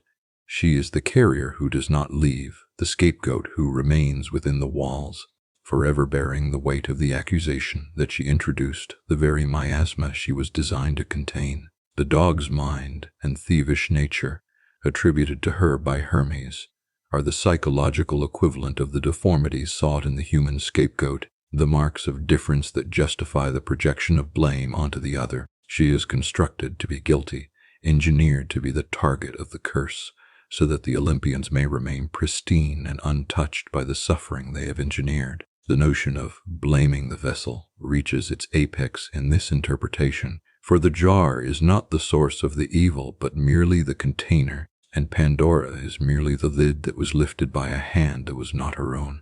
The ritual logic dictates that the contents of the jar must be released to prevent the pressure from building to a breaking point within the divine sphere, and Pandora is the stopcock that allows this pressure to be vented into the world of men. She is blamed for the opening, just as the pharmakos is blamed for the drought or the disease, even though the scapegoat is merely the passive agent of the city's anxiety. The myth is a record of a successful ritual of projection, where the gods successfully transferred the karmic debt of their own chaotic nature onto a mortal woman, ensuring that for millennia she would be held responsible for the wages of sin. The physical expulsion of the scapegoat was often accompanied by the burning of the victim's entrails or the casting of stones, a violent repudiation of the evil that the figure represented. In the case of Pandora, the violence is narrative rather than physical, a stoning of her reputation through the verses of Hesiod and the artistic representations on vase after vase. The poets constructed a monument to her guilt, a verbal effigy that could be pointed to whenever the question of the origin of suffering arose, deflecting the inquiry away from the structures of power and onto the flaw of the female. The jar stands in the center of the house, the empty throne of the scapegoat, a reminder that the evil has been successfully transferred and the gods are now free of the burden. The beautiful evil is thus revealed as a technical term of the ritual, a description of the perfect scapegoat who is valuable enough to appease the gods and toxic enough to carry the sins of the world. Pandora stands on the threshold, the boundary line between the Golden Age and the Iron Age, the liminal space where the pharmakos is forced to stand. She is the medicine that is also the poison, the cure that kills the patient while saving the city. The necklace of figs hangs heavy around her clay throat, a crown of thorns disguised as gold, marking her as the eternal carrier of the blame. The gates of Olympus close behind her, and the long road of the outcast stretches out before her feet. The narrative of the first woman and the loss of paradise is not a solitary invention of the Greek imagination, but a recurring echo that reverberates through the foundational texts of the ancient Near East, suggesting a shared memory of the shift from a hunter-gatherer existence to the toil of agriculture. The account of Pandora, standing as the gateway to the age of iron and suffering, finds its most direct parallel in the Hebrew text of Genesis, chapters 2 and 3, where the figure of Eve stands in the Garden of Eden. The physical evidence for this deep cultural connection lies not only in the comparative structures of the stories, but in the geographical proximity of the civilizations that produced them, civilizations that traded in goods, language, and theological concepts across the Mediterranean and the Levant. The archetype of the first woman serves as a universal mechanism for explaining the origin of death, a figure who engages with a forbidden object and irrevocably alters the composition of the world. In the Sumerian myth of Enki and Ninursag, preserved on clay tablets excavated from the ruins of Nippur and catalogued in the collections of the University of Pennsylvania Museum, the pattern is established with a clarity that predates both Hesiod and the authors of the Pentateuch. The text describes the land of Dilmun, a place of primal purity where the lion killed not, the wolf snatched not the lamb, a state of peace that mirrors the Golden Age described by the Greek poets. The god Enki eats forbidden plants in this paradise, actions that constitute a transgression against the order established by the earth goddess Ninursag, who subsequently curses him with mortality and illness until the gods intervene. Here, the gender roles are inverted, yet the structural function of the act remains identical. The violation of a divine prohibition results in the introduction of biological decay into a previously immortal world. The Hebrew account of Eden, transcribed onto scrolls of leather and papyrus during the Babylonian exile, refines this archetype into a story that specifically implicates the feminine principle as the agent of the fall. Eve, whose name in Hebrew, Shava, signifies life, or mother of all living, is approached by the Nachash, the serpent, a creature of cunning and stonic wisdom, who persuades her to eat from the tree of the knowledge of good and evil. The fruit, often visualized in later iconography as an apple or a pomegranate, functions in the narrative as the exact equivalent of Pandora's jar. It is a sealed container of divine knowledge that, once opened, releases the burden of moral awareness and the sentence of death. The parallel between the Greek woman opening the jar and the Hebrew woman eating the fruit is so precise that it points to a common cultural anxiety regarding the acquisition of civilization and its costs. The theological implications of these parallel narratives suggest that the ancient world struggled to reconcile the biological reality of birth, the domain of the woman, with the biological reality of death. By placing the agency of death in the hands of the first woman, the patriarchal societies of the Iron Age disclaimed responsibility for the existence of suffering, projecting the origin of their own mortality onto the feminine other. In the Genesis account, the punishment for the transgression is explicitly tied to the female body, the multiplication of pain in childbirth and the subjugation to the husband, mirroring the Greek emphasis on Pandora as the bringer of hard toil and diseases. The woman, who is the physical gateway through which life enters the world, is recast in myth as the accidental or malicious gateway through which death enters, a paradox that sits at the heart of the human condition. The physical evidence of cultural exchange between the Aegean and the Levant allows the modern observer to trace the movement of this archetype across the map of the ancient world. Terracotta figurines of the mother goddess type, found in sites ranging from Saital-Huyuk in Anatolia to Knossos in Crete, depict a female figure of immense power and fecundity, a figure who held the keys to life without the taint of the fall.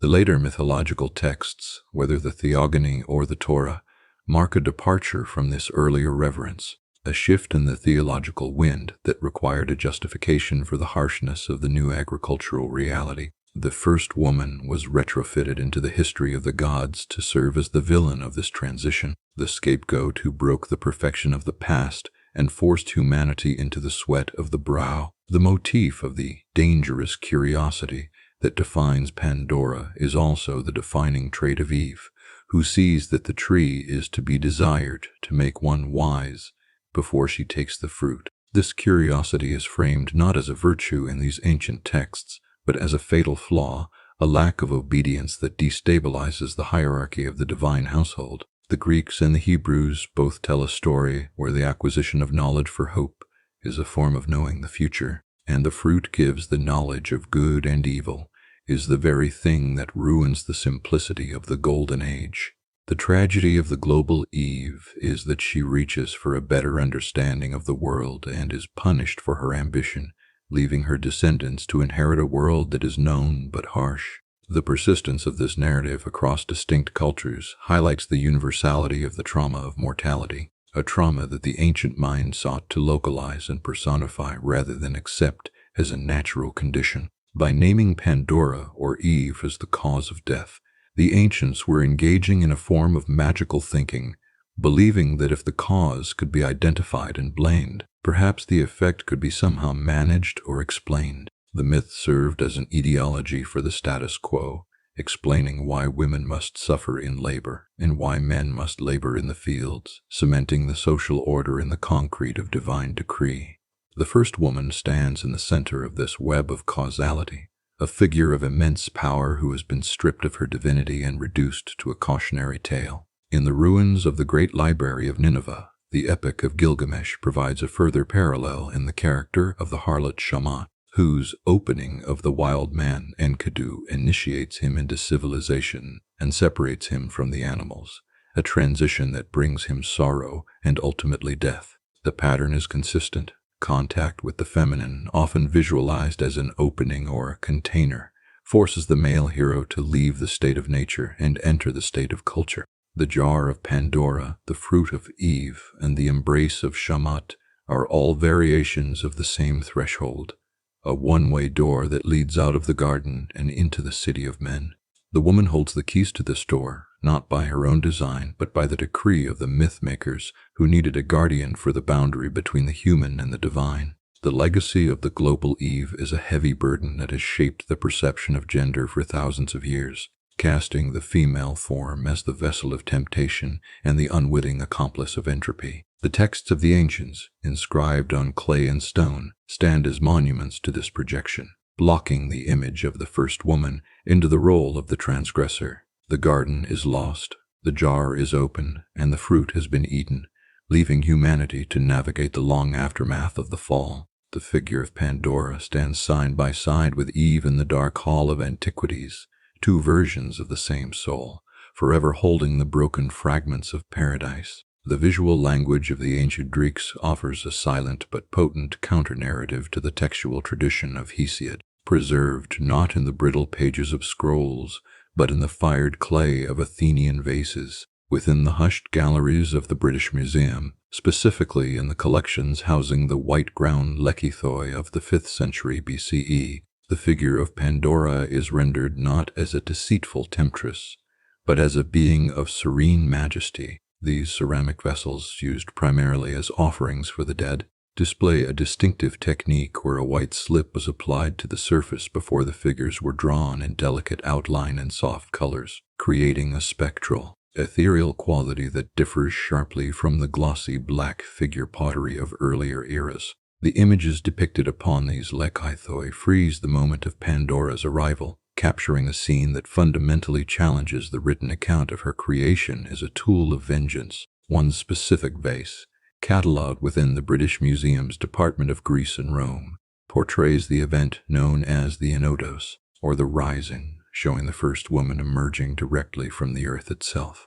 In this visual record, Pandora is not seen standing beside a forge or being dressed by handmaidens, but is depicted waist-deep in the rocky soil, her form ascending from the conic darkness below. The ground line is painted with care, showing tufts of grass and jagged stones, emphasizing that her origin is the fertile earth, the same source from which the grain and the trees spring. This representation supports the archaeological interpretation that Pandora was originally an earth goddess, a native spirit of the soil who was later co-opted by the Olympian mythology and recast as a mortal woman. Standing to the left and right of the rising figure are the Olympian gods, often identified by inscriptions scratched into the wet clay. Yet their demeanor in these white ground scenes is one of reception rather than manufacturing. Hephaestus the smith is frequently shown resting upon his hammer, or simply observing, his role as the molder minimized in favor of his role as a witness to a natural phenomenon.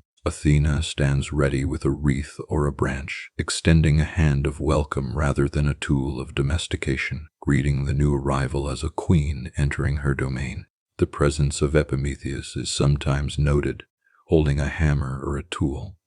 Yet he gazes in awe, transfixed by the miraculous emergence of the woman from the soil. The delicate lines of the drawing, executed with a fine brush, emphasize the grace and the divinity of Pandora, presenting her as a mature, powerful figure rather than a fragile, newly made doll. The colors, though faded by the centuries, once shimmered with the reds, blues, and golds of a divine epiphany, marking her as a creature of high status and sacred purpose. Unlike the textual descriptions that focus on her dog's mind or her thievish nature, the visual arts present a figure of stillness and dignity, her face composed and her gaze steady. This discrepancy between the image and the text suggests that the popular religion of the 5th century BCE retained a memory of Pandora that the literary elite sought to suppress. The medium of the white-ground lekythos itself adds a layer of meaning to the depiction, linking the first woman to the rites of death and regeneration. These vases were placed in tombs or used to pour libations for the ancestors, serving as conduits between the living and the dead. By painting Pandora upon these funerary vessels, the artisans were acknowledging her connection to the cycle of life and death, her origin in the earth, and her role as the mother of the race of women. The jar, the Pithos, which is so central to the later myth, is conspicuously absent from many of these early representations. suggesting that the box was a later addition to a story that originally focused solely on the appearance of the woman. The motif of the Anados appears in other contexts within Greek art, most notably in the images of Persephone rising from the underworld to bring spring to the earth. The visual parallel between Pandora and Persephone is striking, reinforcing the theory that both figures are aspects of the same ancient Earth Mother, deities who embody the cycle of the seasons and the fertility of the land. The presence of Hermes in some of these scenes, guiding the figure or simply watching, reinforces the connection to the chthonic realm. For Hermes is the psychopomp, the guide who moves between the upper and lower worlds. The art does not lie. It preserves the visual memory of a time when the first woman was the earth itself, rising to meet the sky. The absence of the evils or the jar in these pristine white ground scenes creates a sense of peace and potential, a moment of calm before the storm of the Hesiodic narrative. The gods do not recoil in horror. They step forward to crown her, acknowledging her sovereignty over the land. The viewer is invited to see Pandora not as a punishment, but as a gift in the truest sense, the arrival of the feminine principle that completes the creation of the world. The rocky landscape from which she rises is not a barren wasteland, but a fertile field waiting to be sown, a testament to the life-giving power she represents. The British Museum's collection allows the modern observer to walk through the history of this iconography, tracing the evolution of the myth from its serene origins to its later, more anxious interpretations. The white ground technique, with its matte finish and soft contours, creates a dream-like atmosphere, a world where the boundaries between the human and the divine are permeable. The figures seem to float against the pale background, their forms defined by the gentle pressure of the artist's hand, evoking a sense of timelessness. This is the Pandora who was worshipped in the quiet corners of the household, the bringer of life rather than the bringer of sorrow. The Anados of Pandora serves as a visual anchor for the revisionist history, a stone monument to the truth that was overwritten by the poets. She rises from the earth, her hands outstretched, her body forming a bridge between the darkness of the soil and the light of the sun. The gods gather around her not as jailers but as witnesses to a miracle, the birth of the mother of humanity. The vase stands silent in the display case, a frozen moment of creation that defies the slander of the centuries. The white clay glows softly in the dim light, preserving the image of the first woman as she was before the Olympians framed her for everything. The archive of the ancient world is a landscape of ruins, where the monumental texts of male poets stand like surviving columns in a desert of lost voices, creating a deceptive image of a world spoken entirely by men. The narrative of Pandora, as it has been handed down through the centuries, is filtered through the singular, authoritative lens of Hesiod,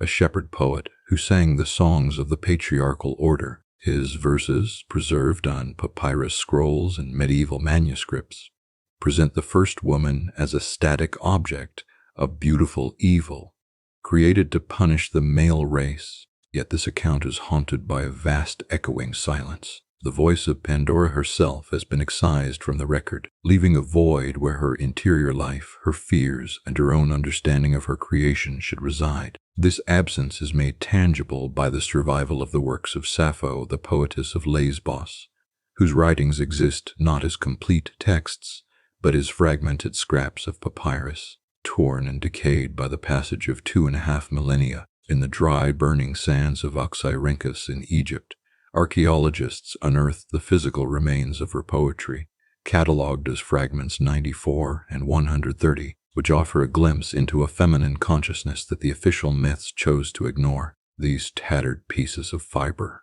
covered in ink that is faded to a rusty brown, stand in stark contrast to the polished, complete texts of the male canon embodying the negative space of history, where Hesiod provides a rigid structure of cause and effect. Sappho offers the raw material of emotion, a language for the internal state that Pandora was denied by her creators. Fragment 94 of Sappho's poetry speaks of a parting and a memory, a voice recalling the sweet apple and the soft bedding, a catalogue of sensory delights that were left behind. When applied to the myth of Pandora, These words suggest a lost perspective on her arrival in the world of men, a world that was not a garden, but a place of toil and dust. The fragment allows the observer to imagine Pandora not as a gleeful agent of chaos, but as a being torn from a primordial unity with the earth, grieving the loss of a silence she once possessed.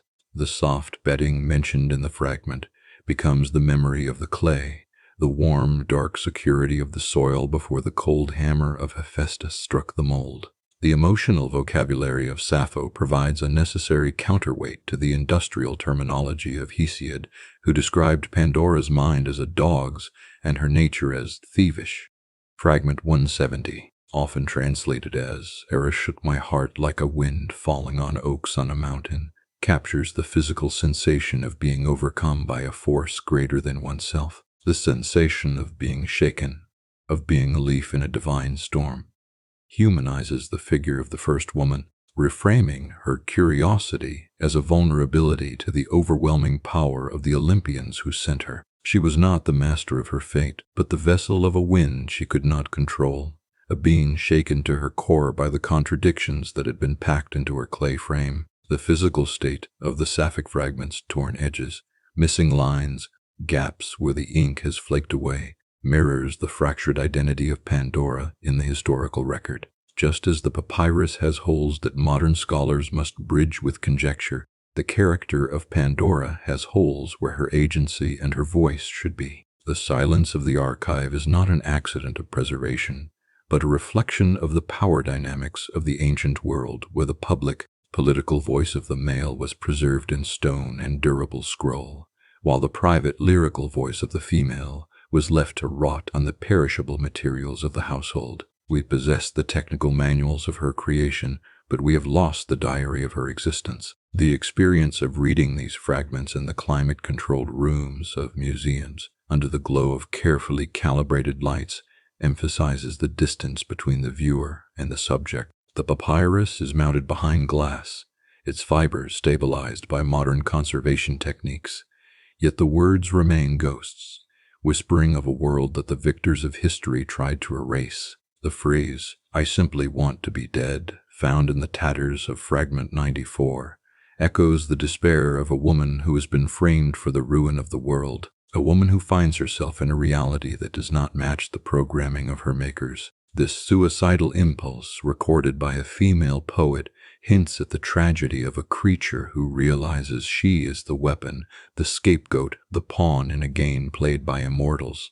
The reconstruction of Pandora's internal state relies on this technique of reading the shadows, of looking at what is not there to see what might have been. If she had a voice, she might have spoken of the confusion of opening the jar, of the horror of seeing the winged spirits escape, of the desperate attempt to close the lid and stem the tide. She might have defended herself against the accusations of afterthought, Epimetheus, or cursed the name of Zeus, who fashioned her for this specific fall. Instead, she stands mute in the texts, her mouth painted with the lies of Hermes, a silent statue in a play written by her enemies. The contribution of Sappho to the archive is the demonstration that the female experience in the ancient world was one of deep emotional complexity, contradicting the simplistic caricatures of the male poets. The wind falling on oaks is a metaphor for the action of the gods upon the mortal, a force that bends and breaks the living wood,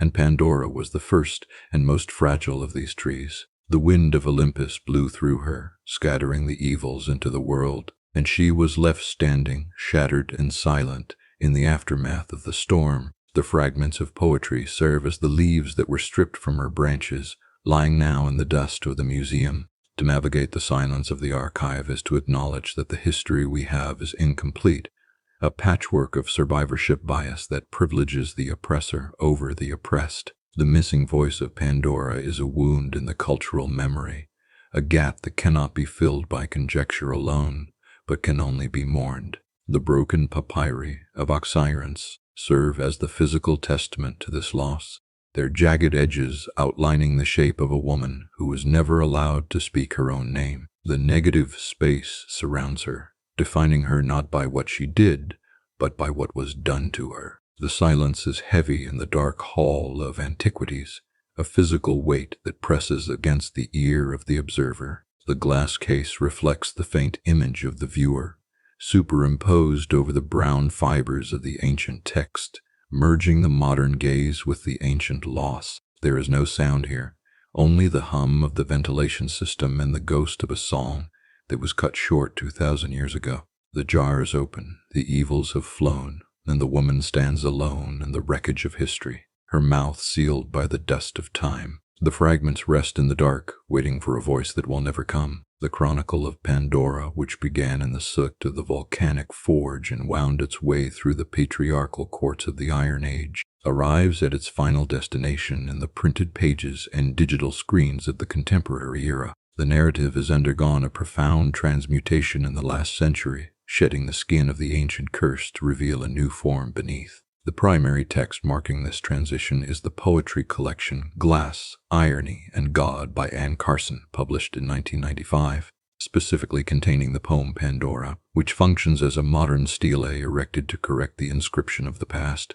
The book, bound in paper and ink, sits on the shelves of libraries and bookstores, a physical artifact that challenges the clay tablets of Hesiod with the weight of a new perspective. The modern interpretation refuses to accept the passive role of the victim or the villain, reframing the act of opening the jar as a deliberate gesture of courage. The lifting of the great lid is no longer viewed as a catastrophic error born of a dog's mind, but as a necessary intervention, a refusal to leave the dark contents hidden in the shadows of the divine. The text of Carson imagines the internal monologue of the first woman, granting her the agency that the ancient poets stripped away, portraying her as a figure who chooses to confront the reality of suffering rather than live in the sterile ignorance of the Golden Age. The jar becomes a symbol of the status quo, a sealed container of secrets, and Pandora stands as the revolutionary who shatters the seal to let the truth breathe. This shift in the narrative arc transforms the evils that flew out into the air into forces that, while painful, are essential to the human experience. The release of old age, toil, and sickness is recontextualized as the introduction of mortality, the very condition that gives life its urgency and its value. To live without the shadow of death is to live without the weight of meaning, and by opening the jar, Pandora injects time into the world, turning the static eternity of the gods into the fleeting, precious moments of the mortal span. The beautiful evil is revealed as a beautiful necessity, a gift of reality that the patriarchal sky god tried to withhold from his subjects. The figure of Elpis, or Hope, which remained trapped inside the jar, takes on a radical new significance in this modern light. The Carson text and the works of other contemporary revisionists suggest that hope is not a salve for suffering, but a dynamic force that requires the presence of suffering to exist.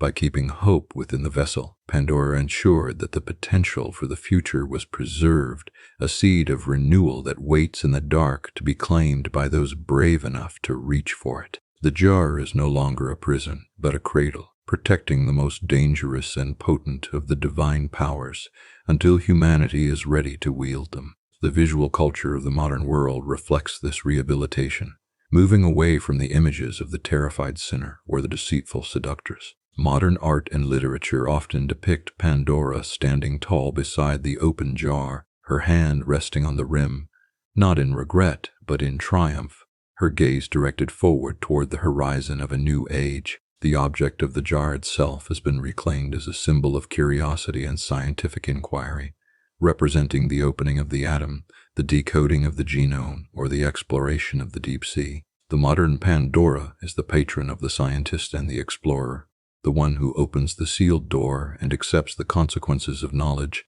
The feminist revision of the myth has turned the frame-up of the ancient gods into a testament to the resilience of the female spirit.